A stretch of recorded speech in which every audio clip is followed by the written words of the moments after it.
I've seen the new Black Ops 1 and Black Ops 2 ports that just dropped for the PS5, and it reminded me how much I love those games.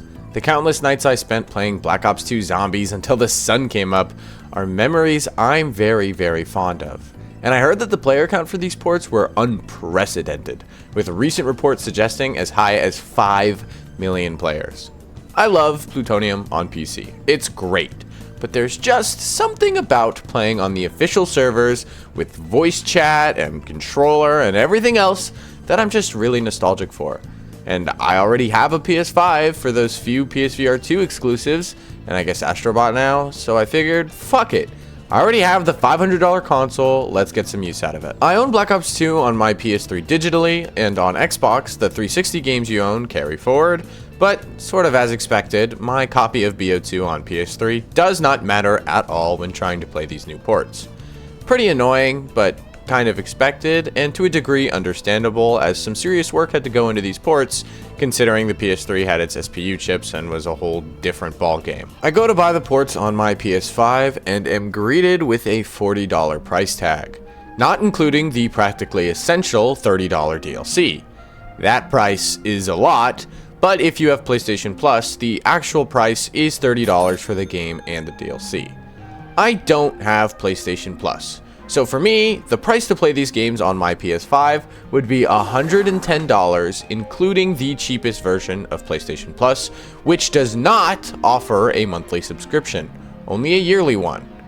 That's kind of ridiculous to play a 13-year-old game, so I'll take a look at my other options. I already own the game on my PS3, and you don't need to pay to play online over there, so I set up my dusty-ass PS3, loaded up the still downloaded game, and it freezes on the Dolby logo. What's happening?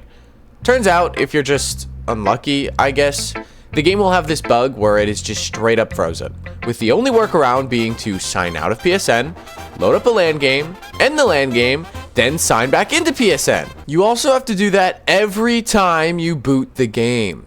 This is a PS3, so doing that set of things genuinely can take upwards of 10 minutes, which is a bit of a nightmare. Finding the cables and everything was enough of a process that I decided to end this attempt here and move on to my next option. The Xbox One has backwards compatibility with 360 games. I already own Black Ops 2 digitally, I already have an Xbox One S, I'm just missing one more thing. To play online, you need to pay for at least the essential tier of Xbox Game Pass. Luckily, they offer a monthly plan, so for just $10, I can finally play these games online again. For a month anyway. Before buying Game Pass, I remember that Discord Nitro now comes with Xbox Game Pass, seemingly exactly the same as if I were to pay for it separately. So I decide that I'll just buy Nitro, redeem my Xbox Game Pass subscription, and get ready to finally play some classic console Black Ops 2. I purchase Nitro, I go to the Xbox redeem section, I redeem my code, I get ready to play Black Ops 2, except I'm still not allowed to play online. What? I have Game Pass. I can download those Game Pass games right now. What is possibly the problem this time? Turns out, Discord Nitro Game Pass is the only version of Game Pass that doesn't also include online console multiplayer. So essentially, I just got scammed out of $10. And if I wanted to play Black Ops 2, a game I already own, I'd have to spend another $10. Reluctantly, I pay for it, and finally, I can play Black Ops 2. But all of this would have been so much easier had I just given up, said fuck it, and played it on my PC. On my PC, there's no buying the game again, no paying for online. Hell, I didn't even pay for the DLCs. Just my one copy of the game I bought years ago that I set up with Plutonium one time that I can play portably on my Steam Deck or at a high resolution on my PC or in my living room at 4K with my living room gaming PC. There's no charge to do these things, there's no extra setup, just the hardware I'm already using, the price I already paid years ago. For me, it is actually easier to play Black Ops 2 Plutonium than it is to just play it on console, where once upon a time, consoles used to be the easy option. The story used to be that console was the easiest way to play games, the simplest setup, the least friction, and generally the cheaper option. But that's not even true anymore. Sure, for the most part, it is less setup to use a console where you don't have to configure your graphics settings. But with things like SteamOS being so damn easy to use, that's essentially the only benefit. A brand new digital PS5 is $600, and in 4 years of paying for PlayStation Plus, your total amount spent is just shy of the price of a Steam machine. I don't even consider the Steam machine a good deal, and if you buy these consoles and use them for their full lifespan of around 6 to 7 years, you'll have spent an extra $200 on just the ability to play online. This is a best case scenario for the PS5 as well. I picked the lowest end model, and I didn't even mention the fact that games are pretty much always more expensive on consoles, while on Steam there's constant sales even on newer games. That new 007 game? It's available for 24% off on GG.deals, cutting a clean 20-ish or so dollars off. That game came out not long before this video did. That's a brand new title. It wasn't always this way. Consoles being sold at a loss led to a price to performance ratio that was way more impactful. Consoles also used to have plenty of exclusives that made them valuable outside of third-party games. Both of these things haven't been true in a long while though. Xbox games might as well be considered Microsoft games since they are always available on PC and Xbox Day One. Don't get me wrong, I love that I'm able to play Xbox games on my PC. Love you, Halo. Sometimes, but it does make owning an Xbox console inherently less valuable. PlayStation games have also been dropping on PC, with that seemingly no longer being the plan going forward, but for right now, the only two titles that make the PS5 gain some value outside of third-party titles are Astro Bot and Wolverine.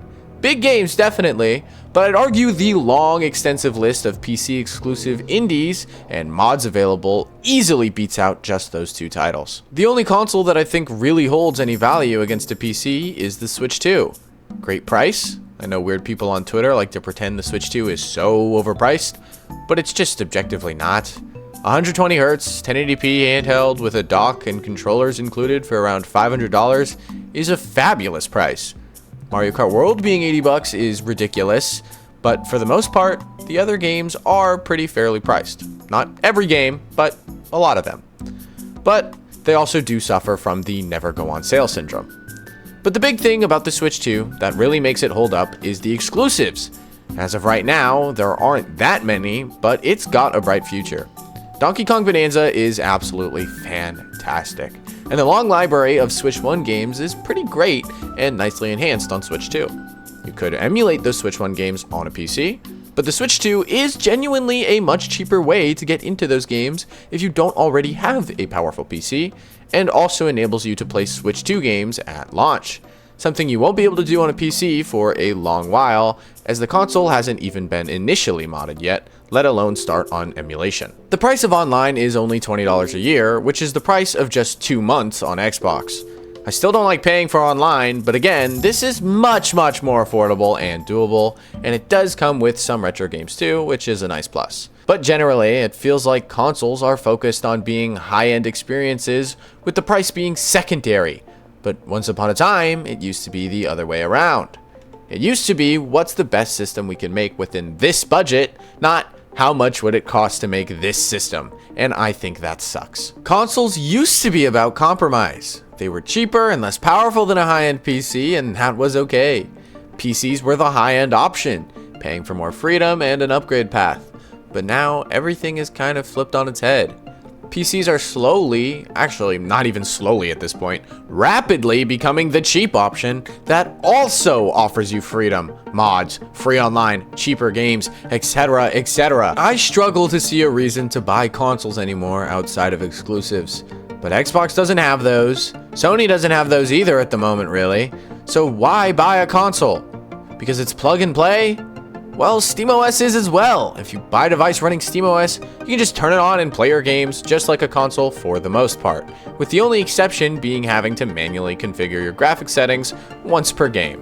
It takes maybe 2 minutes, and in return you get to use any controller, and you also get every other benefit that comes with PC gaming. Now, if you want exclusives or already have a big library that you don't want to part ways with, and that's your reason for buying consoles still, don't worry, I get it.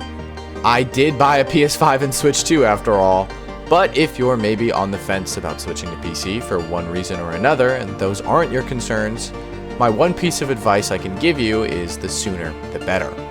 You could try a regular PC or SteamOS machine for a while, and maybe keep it within the return window and decide how you feel after trying it for yourself. Maybe you'll find it's not as complicated as you may have previously feared. But at the end of the day, there is only one way for you to find out, and that's up to you. So all in all, I think consoles generally just kind of suck now. They cost so much for so little, and basically everything they offer is available elsewhere and usually enhanced elsewhere as well. But when that's not the case, I think depending on the user, it can make sense to buy one. But outside of that, it's really sad to see the current state of consoles. And I hope one day consoles can return to their former glory.